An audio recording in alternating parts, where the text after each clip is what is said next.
아나운서 유지철이었습니다. 11시 뉴스를 마칩니다. KBS.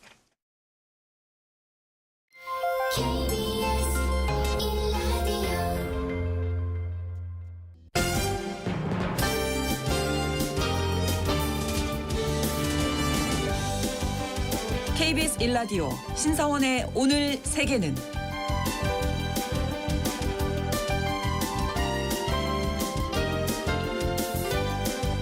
안녕하십니까. 아나운서 신성원입니다. 도로에 땅이 느닷없이 푹 꺼지고 거대한 구멍이 생기는 현상을 싱크홀이라고 하죠. 대형 싱크홀의 경우 자동차나 건물까지 집어삼킬 정도로 피해 규모가 상당한데요. 싱크홀은 석회암지대에서 발생하는 자연적인 현상이라고 하지만 세계 곳곳에서 발생하는 싱크홀 사고의 원인을 살펴보면 사람의 잘못으로 일어난 인재인 경우가 많다고 합니다. 언제 어디서 발생할지 알 수 없어서 공포감을 키우는 싱크홀 사고, 그 원인과 세계 곳곳의 사례들을 잠시 후 구정은의 수상한 GPS에서 살펴보겠습니다.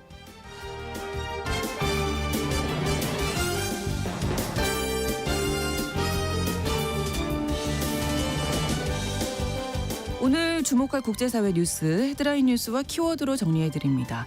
통신원 취재 수첩 파키스탄 소식 전해드릴 텐데요. 파키스탄과 인도의 국경 지역인 와가 보더에서는 긴장 관계인 두 나라가 매일 함께하는 독특한 국기 하강식이 펼쳐진다고 합니다. 여기에 방문객들의 열띤 응원전도 볼거리라고 하는데요. 자세한 소식은 통신원 연결해서 알아보겠습니다. 1월 31일 금요일 KBS 1라디오 신성원의 오늘 세계는 시작합니다.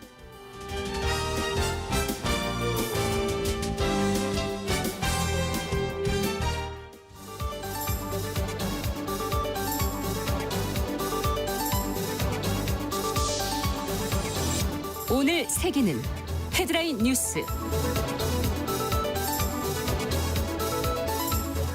현지 시각으로 29일 미국 워싱턴 DC 로널드 레이건 공항 상공에서 여객기가 헬기와 충돌한 뒤 추락했습니다.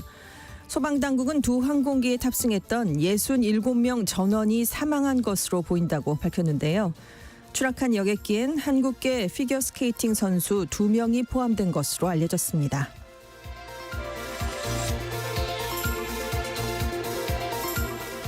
휴전 12일째에 접어든 이스라엘과 하마스가 세 번째로 수감자와 인질을 교환했습니다. 하마스는 3명의 이스라엘인과 5명의 태국인을 석방했고 이스라엘은 팔레스타인인인 수감자 110명을 풀어줬는데요. 19일 발효된 휴전 합의에 따라 앞으로 6주간 하마스는 인질 33명을, 이스라엘은 수감자 1,904명을 석방해야 하는데 앞서 두 차례에 걸쳐 하마스는 인질 7명을, 이스라엘은 팔레스타인 수감자 290명을 각각 석방했습니다.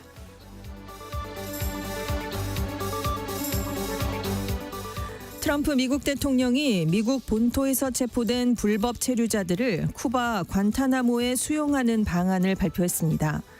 관타나모 기지는 과거 테러 용의자들을 구금하면서 인권 침해 논란이 일었던 곳인데요. 트럼프 대통령은 관타나모의 테러 용의자 구금 시설을 활용해 추방 대상인 불법 체류자들을 본국으로 돌려보내기에 앞서 일시 수용하겠다고 밝혔습니다. 앞서 트럼프 대통령은 22일 불법 이민자 구금 관련 법안에 서명을 했는데요. 트럼프 대통령이 백악관에 복귀한 이후 미국 이민 세관 단속국이 체포한 이주민 수는 벌써 5,500여 명에 달하고 있습니다.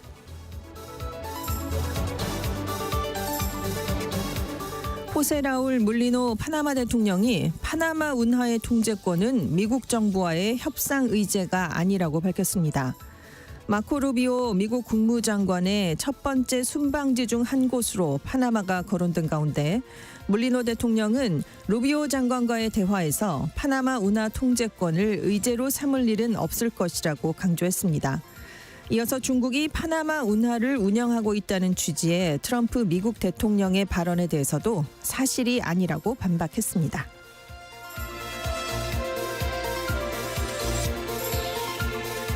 미국의 관세 위협으로 안전자산에 대한 선호도가 높아지면서 금값이 사상 최고가를 경신했습니다. 국제 원자재 시장에서 30일 장중 한때 금 현물 가격이 온스당 2,798.59달러까지 올랐는데요. 전장보다 1.4% 높은 가격으로 작년 10월에 세운 최고가를 경신했습니다. 은 현물 가격도 온스당 31.58달러로 2.5% 상승했는데요. 트럼프 미국 대통령이 멕시코와 캐나다 등에 대한 관세를 거듭 공언하는 등 무역 갈등과 그에 따른 인플레이션 우려가 커지면서 안전자산 수요가 높아지고 있습니다.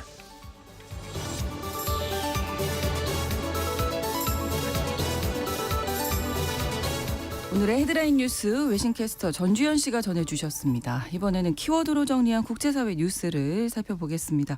첫 번째 키워드 비정상 비행. 네, 현지 시각으로 29일 오후 8시 53분쯤에 워싱턴 DC 인근에 있는 로널드 레이건 공항에 착륙하려던 아메리칸 항공 여객기가 육군 헬기와 근처에서 충돌을 했습니다. 두 항공기가 다 포토맥강에 추락을 했는데요. 네. 일단 항공기에는 승객 60명과 승무원 4명 등 총 64명이, 헬기에는 군인 3명이 타고 있었습니다. 현재까지 지금 생존자가 없는 것으로 알려지고 그렇습니다. 있고요. 네. 여객기에는 1994년 세계 피겨 선수권 대회 챔피언 출신인 러시아의 예브게니아 슈슈코바, 바딤 나우모프 부부를 비롯해서 전 현직 피겨 스케이팅 선수, 코치, 가족 등 약 20명 정도가 탑승해 있었습니다. 이 중에 한국계 진아한 선수, 그리고 한국에서 미국으로 입양된 스펜서 레인 선수, 그리고 두 선수의 어머니들도 탑승해 있었던 것으로 확인이 됐습니다. 네. 이 여객기가 동체가 3조각이 나면서 허리 깊이의 강물에 추락이 됐습니다. 사고 원인이 아직은 규명되지 않았는데요. 현재 여객기랑 헬기가 같은 고도에서 비행을 했던 이유에 우선 초점이 맞춰지고 있습니다. 네. 이제 사고 당시 영상이 있는데 착륙하려고 저고도로 비행을 하던 여객기를 향해서 헬기가 다가가서 충돌을 하면서 폭발이 일어났습니다. 일부에서는 당시 일시적으로 시속 40km의 돌풍이 발생한다는 경보가 내려졌었기 때문에 기상 악화가 원인이 되지 않겠느냐라는 추정이 나왔는데 네. 이날 시야가 굉장히 좋았거든요. 아. 날이 맑았습니다. 네. 그래서 이거보다는 오히려 시내 조명 등이 비행기 운항에 방해가 됐을 수 있다라는 추측도 한편에서 나왔습니다. 네. AP통신에 따르면 사고 30초 전부터 공항 관제사가 헬기에 여객기와의 충돌을 주의하라라고 무전 경고를 했습니다. 아, 네, 근데 이제 네. 헬기 조종사가 그래서 여객기가 시야에 들어왔다 이렇게 답을 했는데 그 13초 후에 이 사고가 났습니다. 아. 이 사고 헬기는 정기적인 훈련을 하고 있었던 것으로 지금 파악이 됐고요. 일단 사고 조사를 담당하는 연방교통안전위원회가 아직 블랙박스를 회수하지 못했다라고 밝혔기 때문에 시간이 좀 더 걸릴 것으로 보이고요. 네.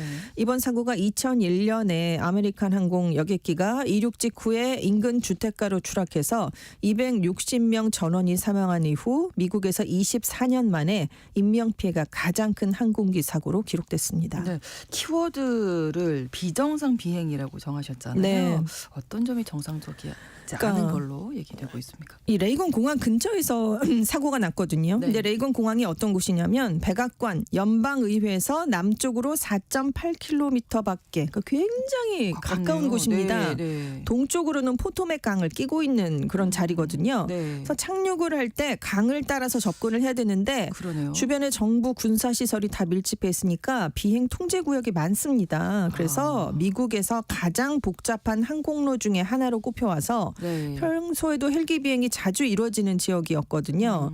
그런데 뉴욕타임스가 지적을 한 점은 이 점입니다. 사고 당시 레이건 공항 관제탑의 근무 인력 상황이 시간과 교통량에 비해 정상이 아니었다라고 평가한 연방항공청 내부 보고서를 입수해서 보도를 한 건데 공항 주변 헬기들을 담당했던 관제사가 활주로에서 이착륙하는 항공기에 대한 지시 업무까지 했다고 합니다. 사고 당시에. 그런데 헬기도 관여하고 하고 항공기도 관여를 해야 되고. 근데 이렇게 되면 보통 관제사가 한 명이 아니라 두 명이 해야 된다고 합니다. 네. 왜냐하면 헬리콥터랑 여객기를 동시에 이렇게 교신을 할 수는 없거든요. 그렇죠. 그리고 이렇게 동시에 하게 되면 조종사끼리도 서로의 말을 듣기가 어려울 수 있기 때문입니다. 그렇죠. 네.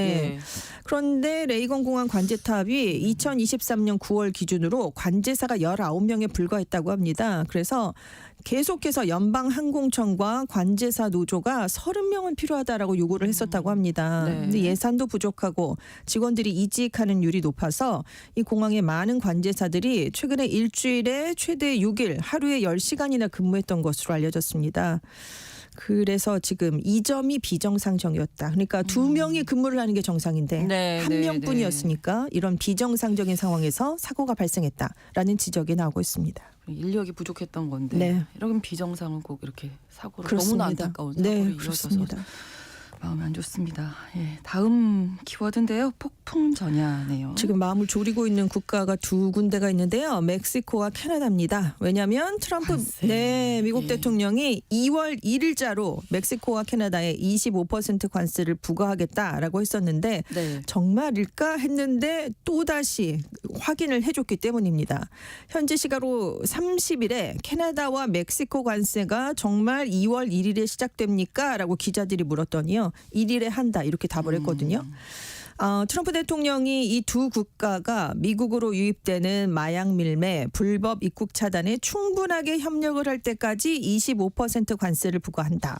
시작 시기는 2월 1일이다. 이렇게 일찌감치 선언을 했었죠. 네. 그래서 두 국가가 그동안 트럼프 행정부랑 이 문제를 논의했습니다. 그리고 러트닉 상무부 장관 지명자도 두 국가가 신속하게 행동하면 관세를 부과하지 않을 수도 있다. 이런 얘기를 했었거든요. 인사청문회에서. 그래서 실제로 안 일어날 수도 있지 않나라는 기대가 있었는데 지금 트럼프 대통령이 바로 이걸 뒤집어서 관세는 강행한다라는 걸 재확인을 해줬습니다. 네. 원유도 그러면 관세 대상이냐라고 물어봤거든요. 그랬더니 할 수도 있고 안 할 수도 있는데 어떻게 결정할지는 원유 가격에 달려 있다 이렇게 얘기를 하고 이게 뭉뚱그려서 얘기하는 네. 거잖아요. 할 수도 있고 안 할 수도 있다. 이게 당하는 입장에선 참 불확실하기 그러니까요. 때문에 예. 어떻게 해야 될지 모르는 그런 모호한데요. 입장인데요. 네. 멕시코랑 캐나다가 원유 가격을 제대로 책정하고 우리를 제대로 대우하면 이게 달라질 수 있다 이런 얘기를 남겨놨습니다. 네. 미국이 작년 10월경에 캐나다에서는 하루 평균 460만 배럴, 멕시코에서는 56만 3천 배럴을 수입했는데요. 그 기간에 미국의 원유 생산량은 일평균 1,350만 배럴 정도였습니다. 그래서 이제 두 국가로 오는 원유에 관세를 부과하면 유가에 당장 영향이 가거든요. 그렇기 때문에 이 원유에는 관세를 부과하지 않을 수도 있다라는 관측이 있었는데 네. 트럼프 대통령이 우리는 필요한 원유 다 갖고 있다. 문제될 게 없다. 이런 얘기를 한 겁니다. 그리고 이제 중국에 대해서도 펜타닐 단속에 협력하지 않는다는 이유로 2월 1일부터 10% 관세를 추가로 부과하겠다라는 입장도 또 한 번 확인을 해줬는데요. 그래서 블룸버그 통신 등이 이 트럼프 대통령의 관세 부과가 글로벌 무역 전쟁의 서막이 될 수 있다 이렇게 보도를 했는데 네. 왜냐하면 캐나다랑 멕시코도 대규모 관세 정말 하면 우리도 보복 관세를 부과할 수 있다 그렇겠죠. 이렇게 네네. 나오고 있기 때문입니다. 네. 아무튼 2월 1일 내일인데요. 많은 또 관세가 네. 부과되지 않을까 싶습니다. 자, 세 번째 키워드를 인걸은 의구한데 산천은 간데 없네. 워낙 이 시조가 산천은 산천은, 의구한데 네. 인걸이 간데 없는 그렇죠. 건데요. 이게 뒤바뀐 곳이 가자지구입니다. 하마스랑 휴전에 합의한 이스라엘이 27일부터 팔레스타인 주민들이 가자지구 북부에 있는 집으로 돌아가는 걸 허용을 했거든요. 예. 그래서 난민들이 지금 집으로 떠나고 있는데 하마스 측이 29일 오후에 지난 72시간 동안 50만 명이 넘는 실향민들이 가자지구 북부 지역에 돌아갔다 이렇게 발표를 했습니다. 전쟁 전까지 이 북부의 가자지구 인구 230만 명 중에 110만 명 정도가 살고 있었거든요. 굉장히 많은 주민들이 살고 있었는데 이스라엘이 국경과 가까운 가자지구 북부의 공격을 집중하면서 주민 상당수가 집을 떠나게 되는 상황이었습니다. 근데 문제는 집으로는 돌아갈 수 있게 됐는데 네. 가봤더니 정착이 불가능한 상황이 펼쳐져 있기 때문입니다. 알자지라가 가자지구 북부 중심 도시, 최대 도시가 가자시티인데요. 이 등을 포함한 여러 도시를 둘러보고 공공시설부터 주거용 건물에 이르기까지 모든 것이 파괴됐고 아무것도 남지 않았다. 어느 지역에선 지도상에 있는 주거지역 전체가 사라졌고 집의 흔적조차 남지 않은 곳도 있다. 이렇게 보도를 했는데요. 네. 지금 건물만 사라진 게 아닙니다. 상수도 같은 이런 인프라 시설이 다 파괴가 된 상황이에요. 사람이 살 수가 없겠군요. 그렇습니다. 네. 당장은 정착을 할 수가 없기 때문에 이 돌아간 북부 주민 상당수가 다시 남쪽으로 내려가고 있는데요. 네. 근데 문제는 중부, 남부 다 필수 자원이 턱없이 부족한 건 마찬가지라는 점입니다. 이런 가운데 엎친 데 덮친 격으로 유엔 팔레스타인 난민 구호 기구의 동예루살렘 사무소마저 30일째로 문을 닫았는데요. 네. 여기가 행정 허브 역할을 해왔거든요. 여기가 문을 닫으면 가자지구 난민에 대한 인도적인 지원이 어려워지게 됩니다. 그동안 여기서 식량, 의료 서비스 제공을 다 지휘를 해왔거든요. 네. 그래서 가자지구 주민들은 이곳이 없어진다는 건 우리에게 사형 선고나 다름없다라는 얘기를 하고 있습니다. 근데 왜 문을 닫게 됐냐면 이스라엘은 줄곧 이 유엔 팔레스타인 난민기구 임시사무소가 네. 하마스랑 연루돼 있다. 그러니까 이것이 활동하는 걸 볼 수가 없다라는 입장을 계속 나타내고 있기 때문입니다. 그럼 이제 주변국으로 갈 수가 있느냐 이것도 관심사인데 주변국들은 절대 안 된다라는 쉽지 점을 않을 거예요, 지금 절대로 수용하지 않겠다라는 얘기를 LCC 이집트 대통령이 29일에 또 한 번 밝혔고요. 네. 지금 19일부터 42일간 1차 휴전이 일단 진행이 되는데 이것도 위태위태합니다. 왜냐하면 이번에 지난 주말에 3차로 인질 수감자 교환이 이루어졌는데 이스라엘 쪽 인질이 먼저 국제 적십자에 인계가 되면 이스라엘이 데려오는 방식이거든요. 네. 근데 인질들이 여기에 사무소에 독자를 하니까 팔레스타인군 중에 적십자 차량을 흔드는 그런 일이 있었습니다. 이거는 아니지 않느냐 해서 석방을 또 보류했어요. 이스라엘이. 그래서 팔레스타인 수감자들이 예정된 시간보다 늦게 풀려나는 그런 일도 발생을 했습니다. 네, 휴전에 합의해서 너무나 기쁜 소식이다 네. 이렇게 전해드렸는데 네, 불안불안하네요. 그렇습니다. 네. 다음 키워드 AI의 스푸트니크 순간. 네, 지금 연휴 동안 이 소식이 전 그렇습니다. 세계를 네. 뒤흔들었습니다. 저사양 AI용 반도체를 주로 활용한 중국의 인공지능 스타트업이죠. 딥시크가 미국의 대표 AI 기업인 오픈 AI의 챗 GPT 개발비의 5%에 불과한 비용만 써서 챗 GPT의 성능에 맞먹는 제품을 만들었다. 그래서 지금 큰 파장이 전 세계적으로 일고 있습니다. 네. 이 개발한 모델이 딥시크의 모델은 R1입니다. 다양한 수학, 코드 및 추론 작업에서 챗 GPT의 신형 모델인 O1하고 비슷하거나 능가한다라는 평가를 받고 있는데요. 네. 미국 수학 경시대회에서 R1이 79.8%의 정확도를 보였는데 챗 GPT 모델은 79.2%였습니다. 그러니까 0.6%포인트 차고요. 네. 코딩 테스트에서도 딥시크는 65.9% 정확했는데 챗 GPT는 63.4%. 여긴 정확도가 조금 더 벌어졌습니다. 그러네요. 그런데도 수천만 달러의 대규모 슈퍼컴퓨터를 이용해서 AI를 미국 빅테크들은 훈련을 시키는데 딥시크는 엔비디아가 2022년 개발한 상대적으로 구형이고 저사양인 칩을 썼습니다. 그래서 딥시크의 주장에 따르면 개발 비용이 우리 돈으로 78억 1,200만 원 정도가 들었답니다. 네. 챗 GPT는 1,400억 원이 들어갔거든요. 그러니까 5.6%만 썼는데 차이가 네, 같은 성능이 나왔다는 거죠. 그래서 지금 굉장히 반도체 기업 주가가 많이 하락하기도 하고 그런 그렇습니다. 일이 네네. 연휴 기간에 발생을 했는데 맞아요. 그래서 한 실리콘밸리의 전문가가 이 딥시크는 AI의 스푸트니크 순간이다라고 평가를 한 건데 1957년에 소련이 세계 최초로 인공위성인 스푸트니크를 발사했습니다. 그래서 이때 미국이 앞서가 있는 줄 알았는데 소련보다 뒤처졌구나라는 게 확인이 됐거든요. 이게 AI에서도 이번에 구현이 됐다라는 건데 지금 그러면 딥시크만 이렇게 된 것이냐? 아닙니다. 중국의 다른 IT 기업도 잇따라 성과를 냈는데요. 네. 알리바바 그룹의 계열사가 있습니다. 알리바바 클라우드가 29일에 새 AI 모델 Q1 2.5 맥스를 출시했는데 알리바바의 주장에 따르면 이 Q1의 성능이 비교 모델을 뛰어넘었다라는 얘기가 나오고 있고 네. 틱톡의 모기업이죠. 바이트댄스도 22일에 두바오 1.5%라는 걸 내놨습니다. 역시 또 성능이 우수하다라고 주장을 하고 있는데 이쪽에서 엄청나게 많이 앞서가고 따라오고 있습니다. 있네요. 네. 지금 미국이 그런데 그동안 중국의 반도체 수주를 규제했거든요. 특히나 첨단 AI용 반도체가 들어가지 못하게 했는데 네. 중국 기업이 알고리즘이나 스트럭처 등에서 더 독창적이고 혁신을 이뤄낸 것이 아니냐 이런 비판이 나오고 있는 겁니다. 그래서 이건 우연이 아니다. 파이낸셜 타임스가 미국의 첨단 칩 수출 제한 확대에 따른 불가피한 혁신이었다.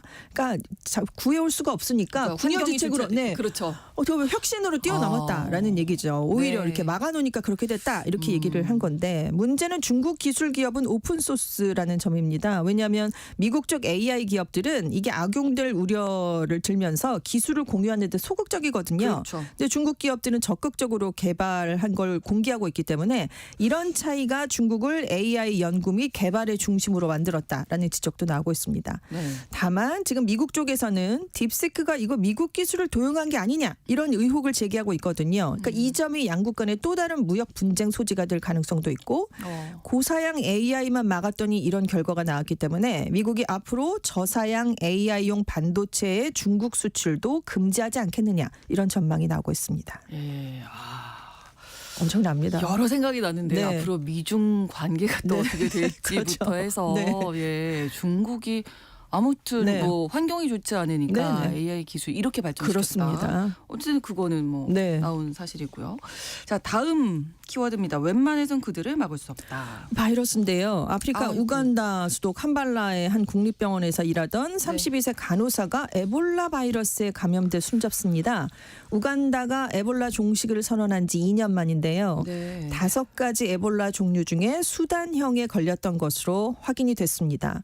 그래서 지금 최소 44명이 이 사망자랑 접촉을 했던 걸로 파악이 됐거든요. 네. 그래서 주민들에게 의심 사례를 보이면 빠르게 신고해달라라고 당국이 당부를 했는데 지금 캄팔라의 인구가 400만 명 정도입니다. 확산을 막을 수 있겠느냐 이런 우려가 벌써 나오고 있고요. 네. 지금 아프리카 탄자니아 쪽에서는 에볼라 바이러스랑 비슷한 감염성 질환인 마르부르크병에 감염된 9명이 또 사망을 했습니다. 그래서 지금 접촉자가 281명 정도 되기 때문에 추적 검사가 지금 진행이 되고 있는데 이 마르부르크병도 최고 88%에 이르는 굉장히 치명률이 높은 감염병입니다. 네. 에볼라 바이러스랑 비슷하고요. 그래서 과일 박쥐에 의해서 사람에게 전파가 되고 뭐 이런 것들인데 문제는 항바이러스 치료제나 백신이 없습니다. 그래서 아프리카에서 막기가 좀 어려운데요. 세계보건기구가 탄자니아와 아프리카에서 마르부르크가 추가로 확산될 위험이 높다라고 경고를 했는데 다만 전 세계적인 수준에서 확산될 위험은 낮다라고 그렇군요. 평가했습니다. 네. 네. 그래도 좀 지켜봐야 될 것 그렇습니다. 같아요. 네네. 네, 알겠습니다. 헤드라인 뉴스와 키워드 외신캐스터 전주현 씨와 함께했습니다. 오늘 고맙습니다. 네, 감사합니다. KBS 라디오 신성원의 오늘 세계는 1부 마무리합니다. 11시 30분부터 일부 지역에서는 해당 지역 방송 보내드리겠습니다. 라이프하우스의 행잉 바이 어 모먼트 함께 듣겠습니다.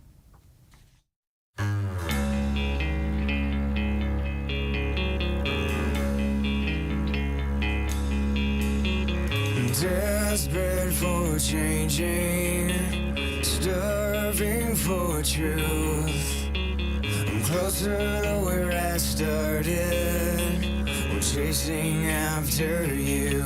I'm falling even more in love with you. Letting go of all I've held on to. I'm standing here until you make me move. I'm hanging by a moment here with you.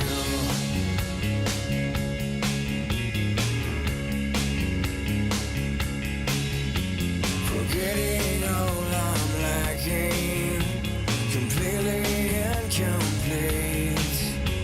I'll take your invitation, you take all of me now. I'm falling even more in love with you, letting go of all I've held on to. I'm standing here until you make me move. I'm hanging by a moment here with you. I'm living for the only thing I know. I'm running and I clutch you where to go, and I don't know what I'm diving into. Just staying by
지금 시각은 11시 30분입니다. KBS Ladies and gentlemen. 국제사회의 다양한 뉴스를 한눈에 KBS 1라디오 신성원의 오늘 세계는 세계를 바로 보는 최소한의 투자입니다.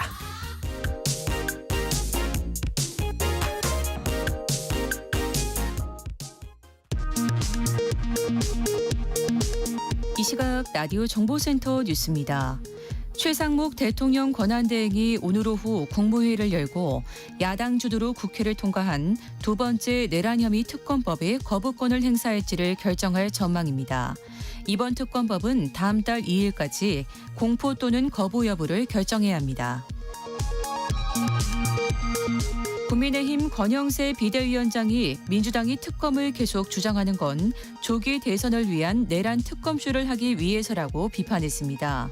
권 비대위원장은 수사와 기소가 끝났는데도 계속 특검을 하자는 건 100일 동안 112억 원을 들이는 역대급 국력 낭비라고 말했습니다. 더불어민주당 박찬대 원내대표가 최상목 대통령 권한대행을 향해 내란 혐의 특검법의 수용과 공포를 재차 촉구했습니다. 박 원내대표는 내란 특검 수용이 내란 사태를 조기에 끝내고 민생과 민주주의를 되살리는 가장 빠르고 정확한 방법이라고 말했습니다. 정진석 대통령 비서실장과 신원식 안보실장 등 대통령실 참모 4명이 오늘 오전 서울구치소에 수감된 윤석열 대통령을 접견합니다. 윤 대통령이 서울구치소에 수감된 이후 일반 접견은 이번이 처음입니다. 미국 수도 워싱턴 DC 인근에서 발생한 여객기와 군용 헬기 충돌 사고로 두 항공기 탑승자 67명 전원이 사망한 것으로 구조당국이 판단했습니다. 러시아에 파병됐다가 우크라이나군에 사살된 북한군 병사 소지품에서 삼성전자 로고가 찍힌 휴대전화가 나왔습니다. 소지품에서는 김정은 북한 국무위원장이 파병군 장병들에게 보낸 것으로 보이는 신년 메시지가 담긴 서한 등도 발견됐습니다. 지금까지 라디오 정보센터 뉴스 정한나였습니다.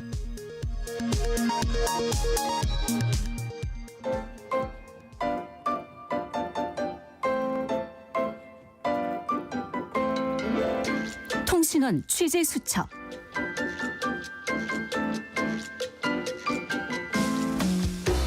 통신원 취재 수첩, 오늘은 파키스탄 카라치 박성준 통신원 연결하겠습니다. 안녕하세요. 안녕하세요. 네, 파키스탄 이 라호르에서 매일 열리는 국기 하강식, 오늘 이 이야기 준비하셨다고 들었습니다. 우선 라호르 어떤 곳인가요?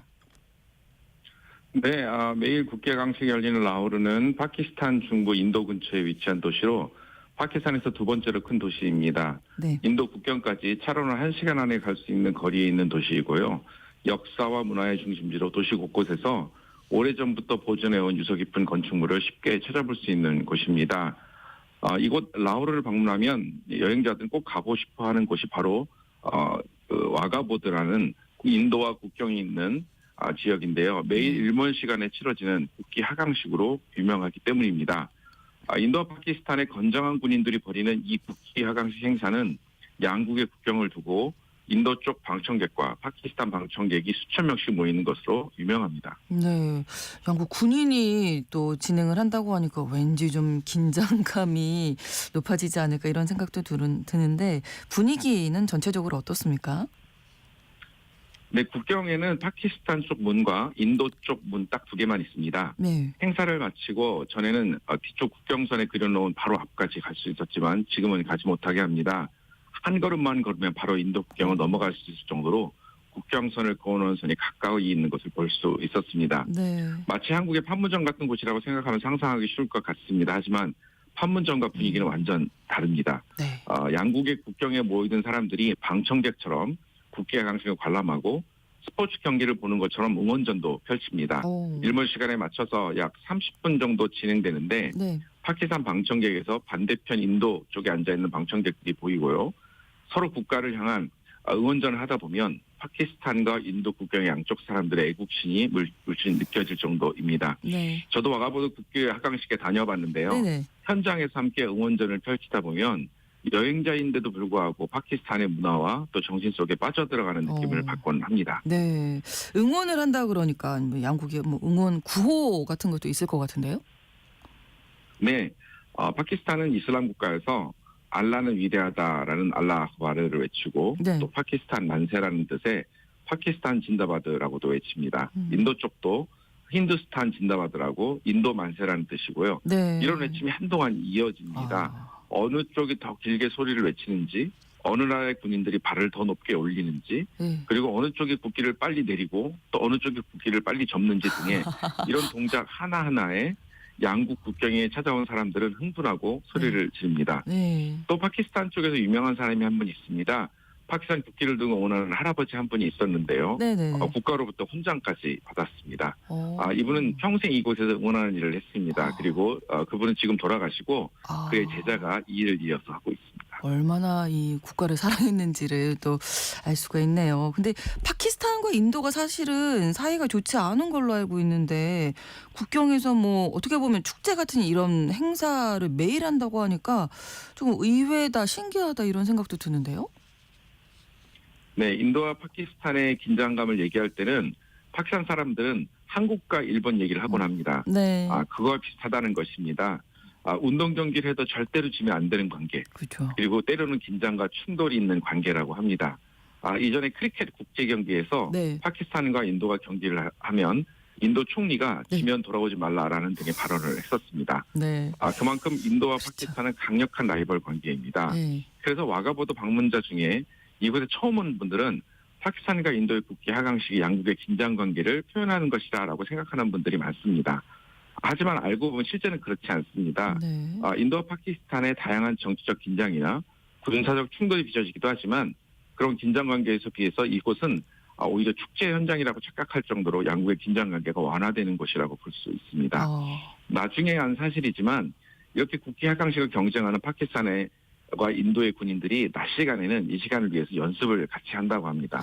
순서를 맞춰보기도 하고 네. 소리를 지르는 일이라든지 발을 올리는 동작, 그리고 걸음수, 국기를 내리는 폼, 그리고 문을 닫는 순서까지도 서로 시간과 순서를 맞추지 않으면 안 되는 것이었습니다. 그렇군요. 네. 이 사실을 알고 난 뒤에는 파키스탄, 인도가 언제라도 다시 친해질 수 있고 또 언제든지 화해할 수 있는 사이라는 것이라는 걸 알게 되었습니다. 그렇게 그러네요. 인도와 파키스탄의 긴장감이 언제든지 사라질 수 있고 또 연합하고 함께할 수 있다는 기대감이 더 생기는 곳, 그리고 파키스탄과 인도의 미래를 위해서 가장 중요한 곳이라고 생각이 듭니다. 이렇게 와서 국기 하강식을 서로 긍정적으로 바라볼 수 있게 해주는 곳으로서 여기에 존재 가치는 충분한 것 같습니다. 네, 뭔가 갈등과 긴장 관계 속에서 잠시 숨쉴 틈이 되어주는 좀 희망을 볼 수 있는 그런 파키스탄과 인도의 국기 하강식 소식 오늘 잘 들었습니다. 고맙습니다. 네, 감사합니다. 네, 파키스탄 카라치에서 박성준 통신원이었습니다.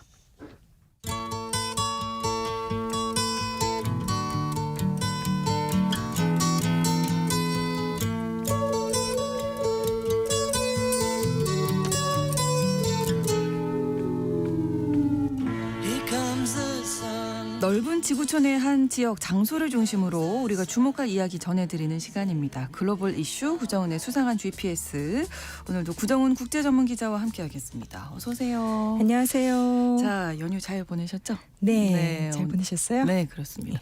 어디로 가볼까요, 오늘은? 오늘은 일본으로 가봐야 될 것 같습니다. 일본이요? 일본 사이타마현 야시오라는 곳에서 싱크홀 사고 난 거 네네. 아마 뉴스에서 많이들 보셨을 것 같은데요. 네. 1월 28일에 이 교차로 특히 사진과 영상을 보니까 더 생생하던데 교차로 도로가 갑자기 이렇게 뻥 뚫리면서 이제 그 구멍에 싱크홀이 생기면서 트럭 한 대가 빠졌고 아이고. 예.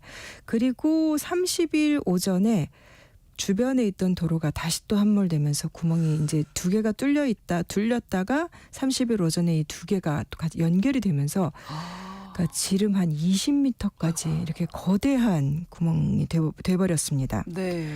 그러니까 처음에 함몰이 일어났던 거는 한 지하 10m 정도에 매설된 그 하수관이 파손되면서 발생한 것 같고 네. 그다음에 지금까지도 계속 이렇게 조금씩 그 영향이 좀 예, 있었겠죠. 부서지고 있고 네. 그리고 또 이제 원래 이 지역에 매설돼 있던 구조물들 뭐 하수관이라든가 뭐 케이블이라든가 이런 것들이 무너지면서 계속 내려앉아서 잔해가 쌓이고 있대요. 그래서 이제 당국이 이제 철거를 좀 해야 된다 해서 이제 중장비를 투입할 거라고 하는데 지금 그 트럭 운전사 한 분이 그 아직도 매설 그 구멍에 빠져 있는 상태여서 구조되지 못.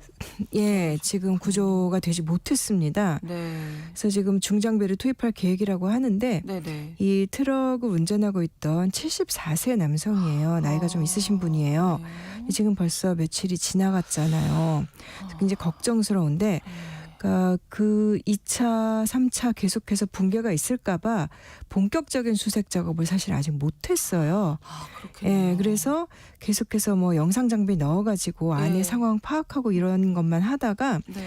지금은 일단 굴착기로 넓혀서 이제 소형 장비를 넣어가지고 이제 퇴적물 뽑아내는 거 하고 네. 그다음에 드론 띄워서 이제 내부 확인하고 이제 그러고 지금 30일부터 이제 어제부터 폭 한 4m 그다음에 길이 30m 정도 이 경사로를 일단 만들고 있대요. 네. 그래서 뭐 며칠 내로 중장비가 들어갈 수 있을 것이다라고 하는데 그러니까 장비가 완전히 수색 작업이 본격적으로 되려면은 또 시간이 더 일주일에 걸리는 또 거예요. 며칠이 걸릴 것 같고 지금 이미 벌써 나흘이 지난 예. 상황이어서 예. 너무 걱정되는데. 그리고 또 여기 문제가 이게 하수관이 터졌기 때문에 이제 물이 그 나오잖아요. 그래서 그렇죠. 이제 하수가 물이 일단 아니죠, 또. 범람하는 것을 막으려고 일단 이 지역을 우회하는 이제 하수 처리를 해야 돼서 긴급히 그 주변에 이제 하수관들을 방류를 했어요. 일로 못 가게끔.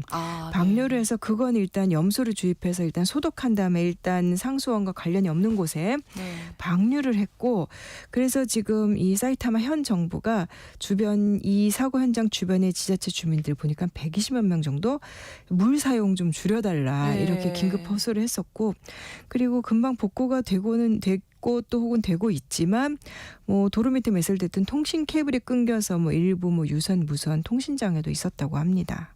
그러면 이게 하수관이 파손돼서 싱크홀이 생긴 건가요? 일단 처음에 함몰이 일어났던 그 처음에 생긴 네. 싱크홀은 그것 때문인 것 같고 그 다음에 생긴 싱크홀은 연관된 사고인 것 같아요. 그랬다 지금 두 개가 합쳐진 건데 이제 지하 10m 정도 깊이에 하수관이 매설돼 있었대요. 네. 이게 굉장히 큽니다. 그렇죠. 지름이 한 5m 가까이 되는 거대한 하수관이에요.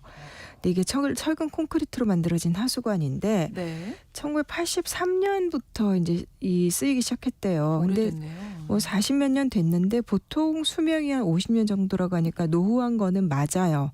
완전히 뭐 수명을 넘겼다는 아니어도. 네. 근데 이게 이 현에서 그 정기적으로 5년에 한 번씩 지하 하수관 조사를 한다고 합니다. 그래서 내부에 이제 카메라를 집어넣어서 영상 촬영해서 얼마나 낡았나. 근데 뭐 이 하수관 같은 경우는 즉시 보수해야 된다 정도는 아닌 상황이었대요. 어느 정도 이제 노후하긴 했지만 네.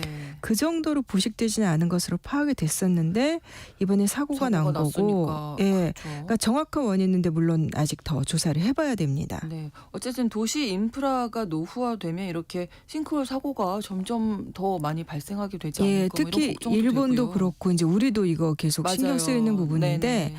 2016년에도 후쿠오카에서 네. 그 지하철 그때 지하철 공사할 때 그때도 사실 거대한 폭 30m 뭐 깊이 15m 거대한 싱크홀이 생긴 적이 있었어요. 그때는 이제 뭐 다친 사람은 없었는데 5차선 도로를 이제 구덩이가 파져가지고 교통 전력 수도가 다 끊긴 적이 있었고 네. 또 작년에는 이제 깊은 구덩이는 아니었는데 히로시마에서 네. 이거는 뭐 도로가 길이 한 40m, 폭 15m 이렇게 도로가 깊이 한 1m 정도로 내려앉은 거예요. 그래서 주변 집들이 다 기울어지고 그래서 뭐 주민들 대피하라 이런 적이 있었거든요. 지진 난 줄 알았겠는데요. 네, 거의? 이때도 이제 지하 30m에서 네. 이제 빗물 지나가는 그 우수관 그 굴착 공사를 하고 있었는데 한마디로 지하를 계속해서 파다 보니까 이런 일이 생긴 거죠. 다른 나라의 경우 뭐 심각한 상황 많더라고요. 네, 많았죠. 작년 8월에 말레이시아 쿠알라룸푸르 도심에서 네. 똑같이 도로 싱크홀이 생겼는데 한 여성이 추락을 했어요. 근데 뭐 일주일 동안 수색 작업하다가 결국은 찾지 못했습니다. 그 밑으로 이제 지하 하수도만, 거기도 역시 거대한 하수도관 아마 빨려 들어간 게 아닐까, 안타까운 사고가 있었고, 사실 우리도 남의 일 아니고 그렇습니다. 2015년 벌써 10년 됐네요.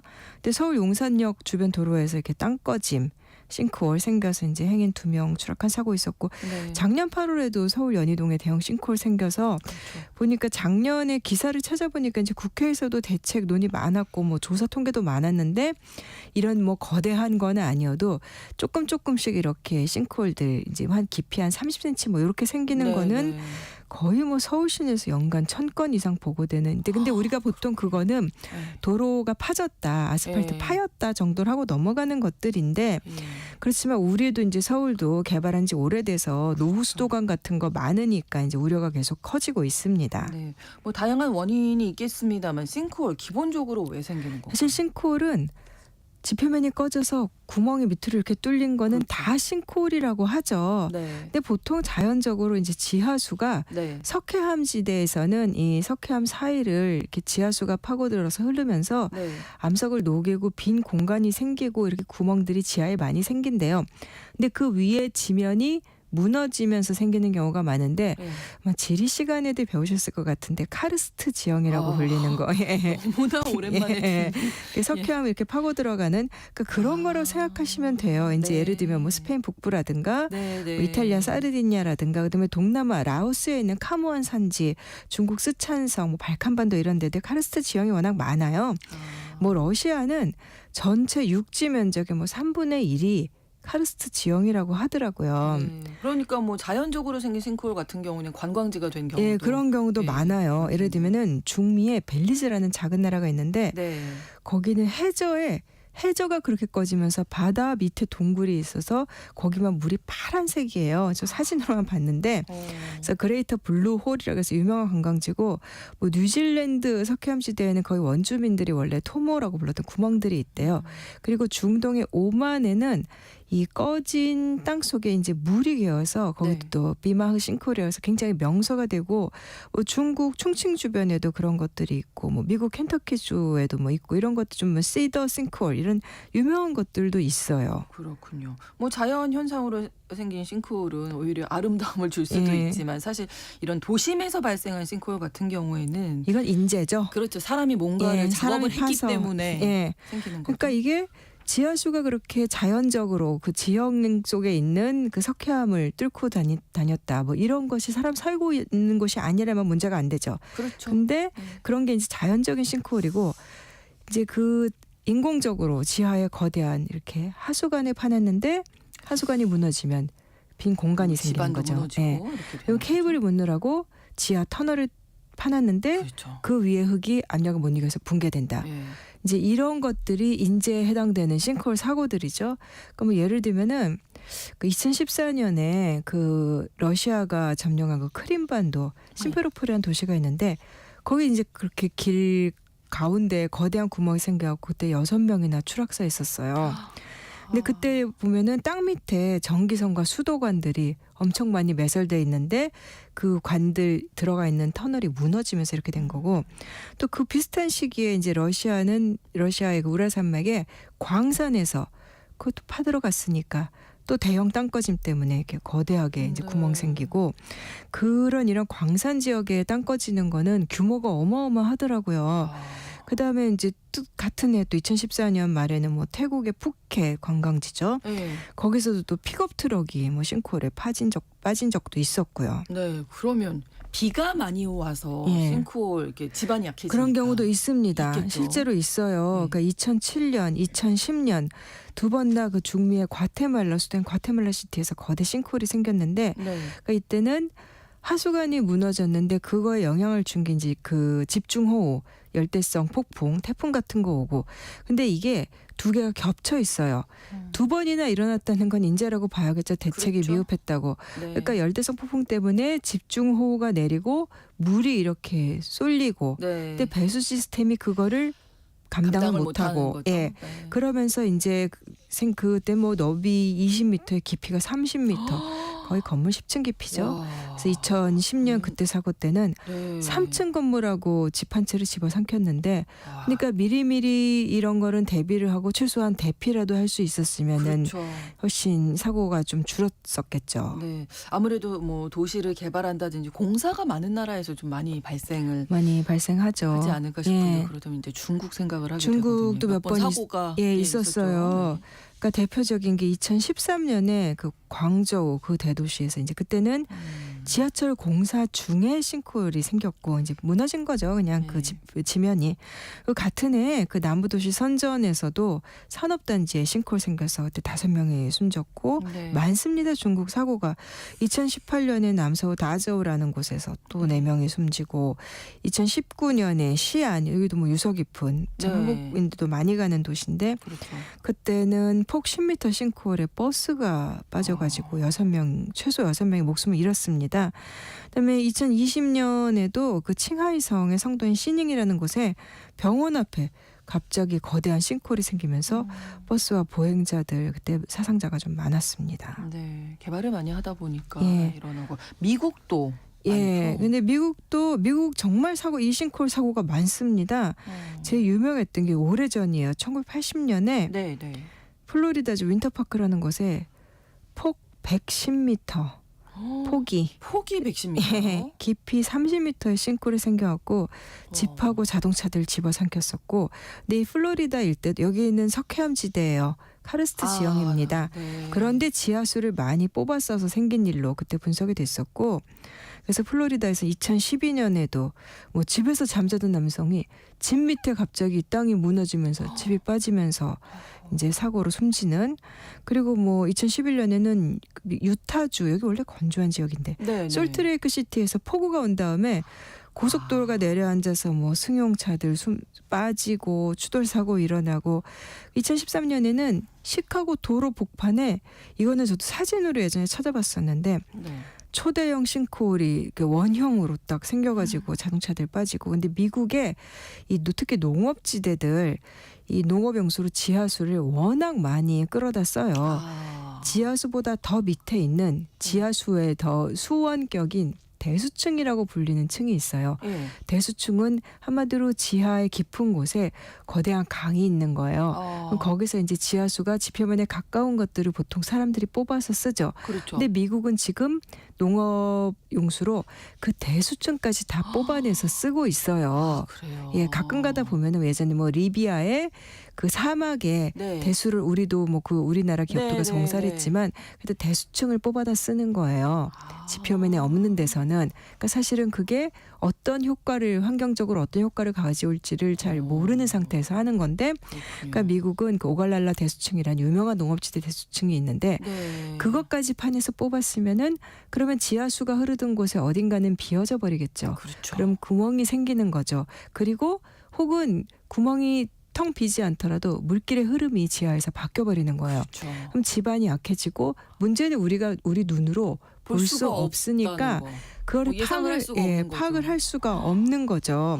그래서 이제 미국 같은 경우는 카르스트 지형인 데들도 있지만 네. 그 땅속에 빈 공간 많이 생기고 집안 약해지고 지표면이 무너지는 사고가 미국은 많이 일어납니다. 예.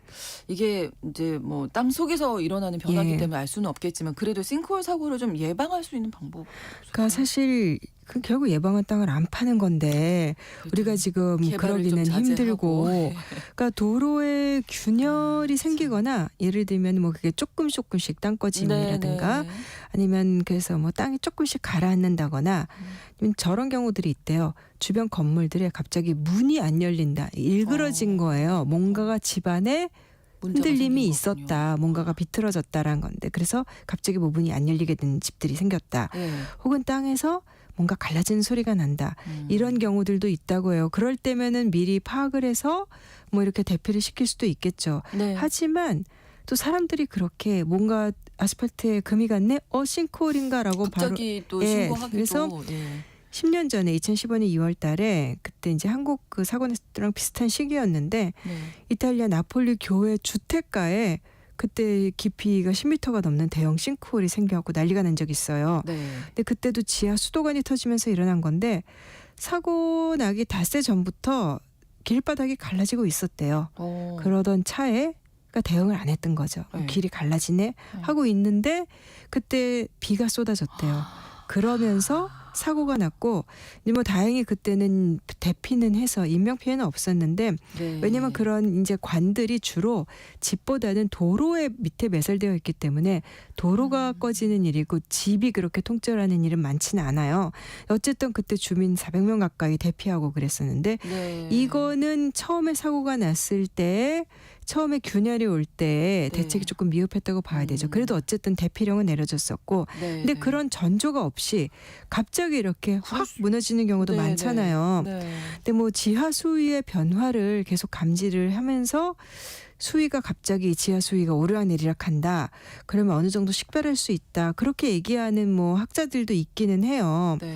근데 결국은 이제 마구잡이로 땅을 파헤치고 지하에 이 관들이 어떻게 얽혀 있는지를 파악을 못하는 경우도 많고 네. 결국은 공사를 하면서부터 계속해서 앞으로는 싱크홀 가능성을 염두에 두고 공사를 하고 그런 것도 대비하는 대책에, 수밖에 없고 미국 같은 데서는 미국 토모카키 같은 데서는 특히 카르스트 지형 석회암 지질이 있는 곳에서는 네, 네. 싱크홀 이거 자체를 감안을 해서 토지 이용 계획을 만들어야 한다. 뭐 이렇게 얘기를 하고 있습니다. 네, 싱크홀 뭐 사실 우리도 피해갈 수 없는 예, 이야기여서 우리 워낙 많이 뚫잖아요.